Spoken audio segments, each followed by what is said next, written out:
Hey peeps, welcome to another video. Today I have the very lovely Nicola with me because it's another Kittenish Behaviour meets. I have done 2 of these now. You are the second. Oh, this is exciting. Yes, because first. No, I'm joking. Because I can't get that many people to agree to come into the sewing room. The last one was in 2020. Been like lured in. Yeah. It is literally a series where I sit down and chat with some of my favourite people about who they are, what they do and why they do it. And I thought you guys would like to hear Nicola's backstory. The other side of that is that there may be a YouTube channel launching on this very day. It's very exciting. Link down into the description, and even I'll put it in an iCard because I'm nice like that. So if you want to head over to Nicola's channel and subscribe, there will be loads of amazing content over there for you over the next couple of weeks, months, years. Absolutely, it's exciting stuff. I can't wait to do it. I have a list of questions written down and we will go through them hopefully and learn a little bit more about you today. Amazing. First up, what is it that you do? What do you do? What do you do, The $1 million Nicola? question. What do I do? What do you do? Okay, so I have my own company all about the outfit, and I'm a qualified personal stylist, and I specialise in women's personal styling, that's body shape analysis, wardrobe edits, personal shopping trips, as well as everything virtual as well, and men's styling as well, which I don't often talk about, but I do men's styling, but predominantly work with women. I know majority of this because I found Nicola online when I decided that I wanted to have my colours done. I googled colour analysis Isle of Wight and Nicola was the first person that came up. Not the only person I looked at, but the one that I went back to because your website was just so welcoming, and I really enjoyed the kind of like the way that you laid it out and the ethos and the thing that you talked about. So Yeah. I got in contact. I completely paid for my first appointment. Yeah. I was very, because one of the things that I hate doing is like, hi, I'm a YouTuber, can I film you? That was one of the first things you said to me. It Was like, I'm just going to say I'm a YouTuber, but not because. No, I'm like, I was like, I want to pay you. I'm also a YouTuber. Yes. And I was like, what does this mean? You're going to film it? I was like I was a scared little kitten. Yeah, and now look at you. Yeah, absolutely. I was like, now she's completely converted me. I was like, this is quite exciting to know. It was one of those things that actually we look back now and we've actually formed such a great friendship, and we actually work together loads now, which is really interesting and like so much fun because we're so similar personality-wise. I think there was about a year in between actually. Yeah, there was. Yeah, about a year, and now we can't get rid of each other. No, it's like every week I'm like, I'm not seeing you next week. What's going on? When are we seeing you? In the diary. It's like, when will I see you again? So yeah, even her mum and dad are like, hi Nicola. I'm like, hello again, it's me. I'm back. The dog's very happy to see you. She loves me. She does. She absolutely loves me. She does. I wish they could say the same about your dog, but she came to our house for the first time today, and because we were filming for my channel, yeah, the dog was not as keen. I was like, Sian, you have to, she's a typical female, you've got to not want her, and then she's gonna want you. Because up until this point, I've been told like, oh, she'll be all over you, she'll be showing you all of her favourite toys, all the rest of it. So I came and I was like, hi, and she's like, grrr, and I was like, oh my god. She even barked there. I was like, back off, Sian, you've got to, you can't play all your, you can't show all your cards in one go. No, so gotta play it a little bit cool. Ignoring her, she's like, okay, no, like I like you now. Yeah. But yeah, no, the initial, thing. Yeah. So all about the outfit. I have a really fun story behind my company name, and I have actually asked Nicola this question before, and I love where your company names come from. So why all about the outfit? So this comes from my mum and I have a very banterful relationship where we like to mock each other and have a bit of a play on words and tease each other and stuff. And throughout my whole childhood, she always used to say, Nicola, it's not all about you. And I'm like, well, it is. Like getting ready to go out the door every day, and I'd always be like constantly thinking about like, what outfit am I going to wear, what am I going to put together. I used to get all my friends around to do catwalk shows, which by the way, this used to end up with cycling shorts and our swimming costumes on over the top, like the 1980s workout. I did not know that.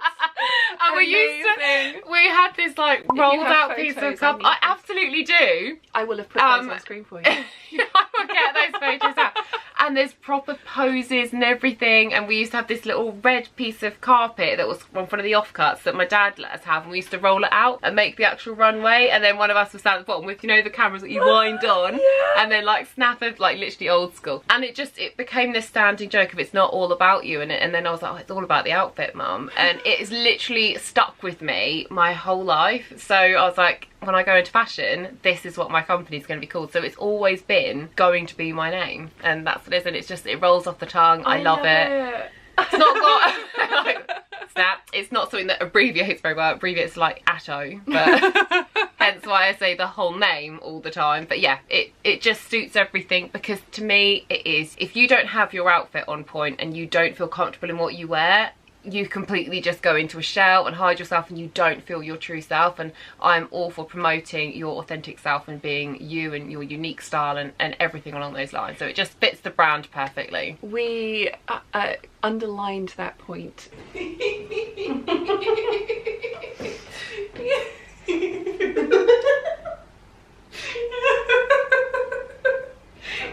There's a video coming out and on I've got Nicola's it the right way channel around this time. Yeah. Nicola's outfit. My outfit. It's all about me. Channel. There's a video coming out on Nicola's channel in a couple of weeks time where we swap styles, and it's been a funny day. That's why I always say this, my cheeks end up hurting after you've been here for the day, because we've been giggling so much. And like after the capsule collection, that was hysterical. Oh, that was really one of the best work days I've had in a long time. It was just so comical. We lost the plot by the end of it. I swear the bloopers, the Patreon bloopers are so you've been sharing those around with your friends.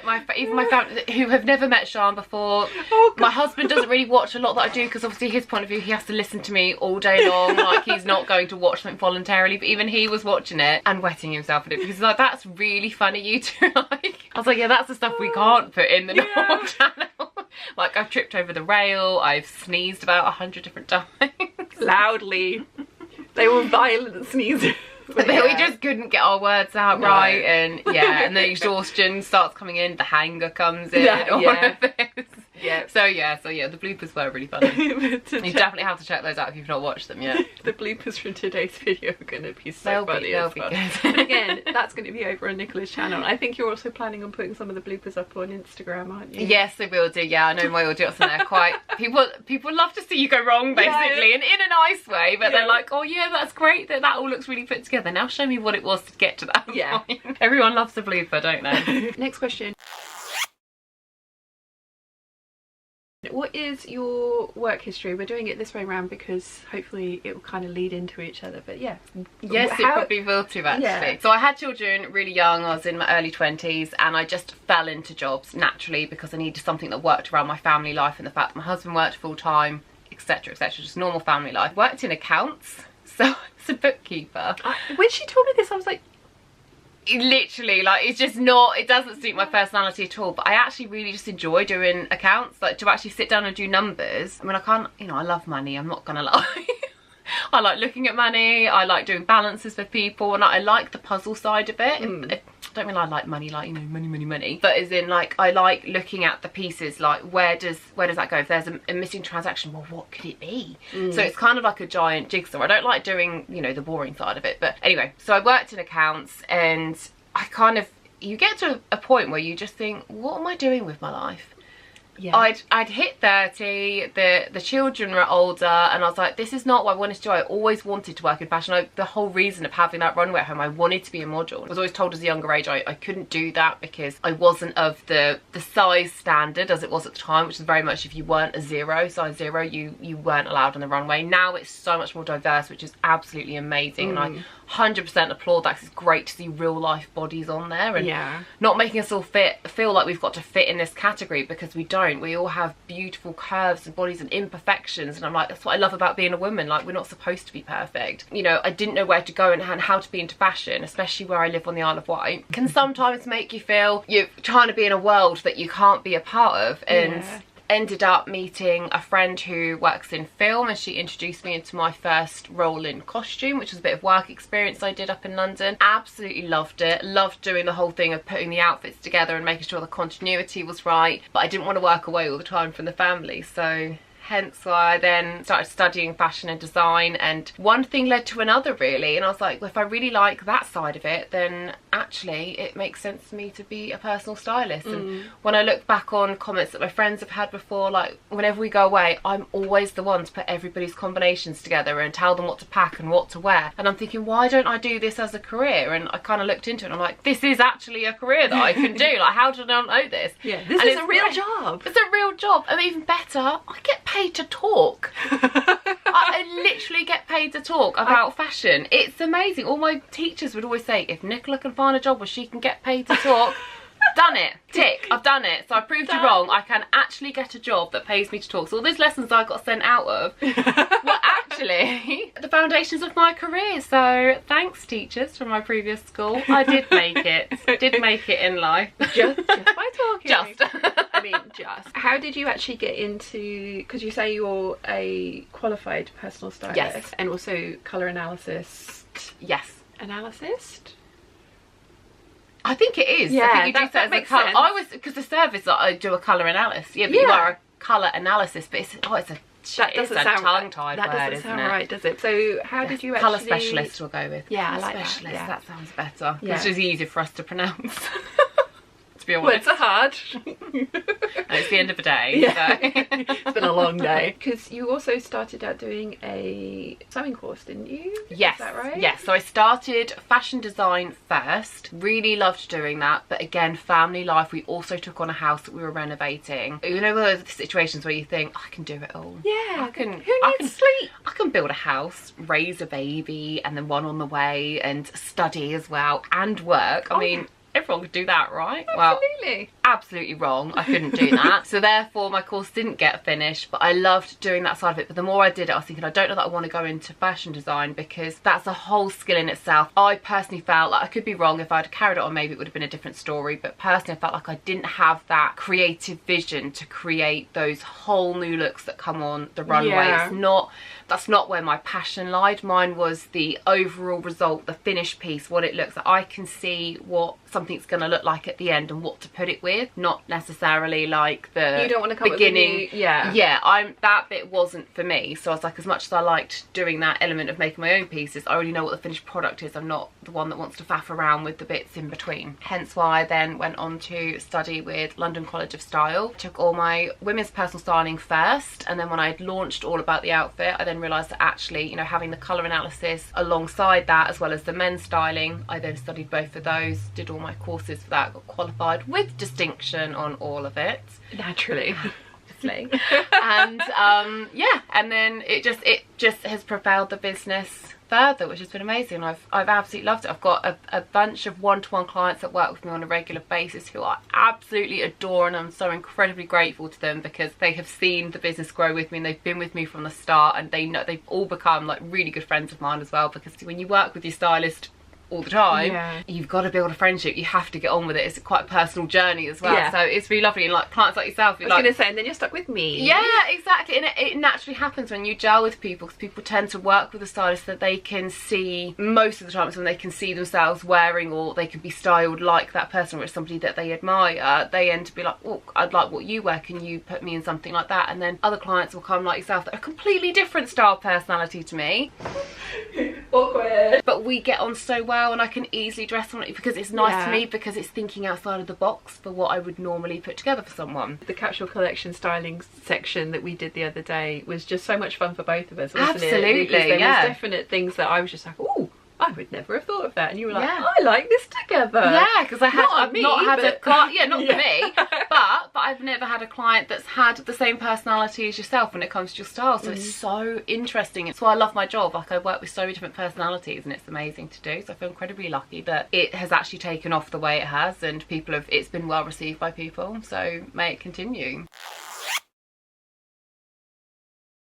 So what's next for you then?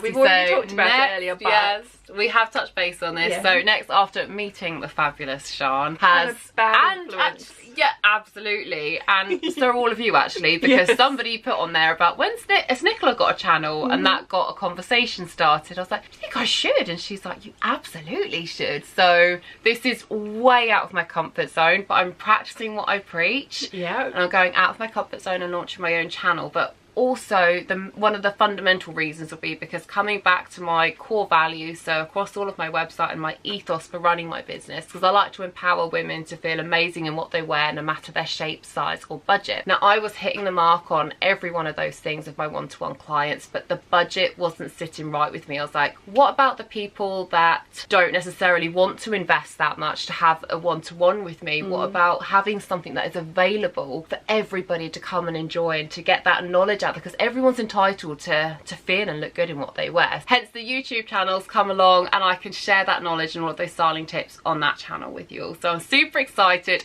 very nervous for it, so please come over, please be kind. Hopefully you're going to enjoy the content that I have put out there, and Sian's been absolutely amazing. I honestly, I could not have done this without you. Like, you have been an absolute godsend to me. Thank you. We've been able to you come totally along and help me do it. It would have just taken a bit longer. I'd still be talking about it 5 years down the line. Like, literally. So I'd be like, sorry, what do I do then? What buttons do I press? I'm not tech based at all. Unless somebody shows me how to do something, I'm like, then I get it. But I've got to teach Nicola editing next.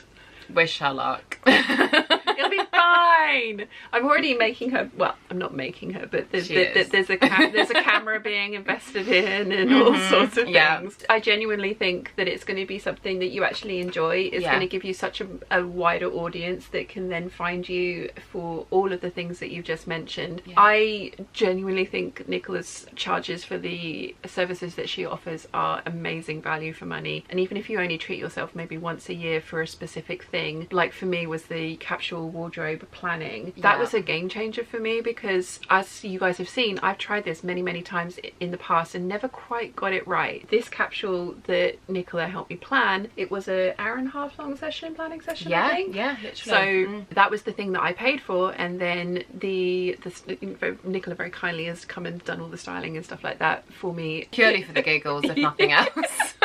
Because we've built that friendship, and actually, you know, it's very different now. It's, you know, we work together because we want to work together, and we have so much fun doing it, and having someone on our own doorstep that is into the same thing that we are, and having another entrepreneur like to work alongside is absolutely amazing. So yeah, I'm really incredibly grateful for it. So it's only a natural collaboration, really, isn't it? I think at this point it has become that, but it's definitely the most successful version of that I've ever attempted, and it really was because I had the insight from somebody who is completely different style to me, but asked the questions that was just like, but what about this? And it was like, oh, so proper little light bulb moments. But I love the fact that you, as you say, your ethos is that you want it to be available to everybody, and everybody deserves to have that confidence 100%. And that way of building their wardrobe and styling their wardrobe, and, you know, even the largest budgets to the smallest budgets, everyone wants to look good. And I love the fact that you're going to be bringing those kinds of tips and tricks and insight videos to YouTubes, to the YouTubes. Yeah.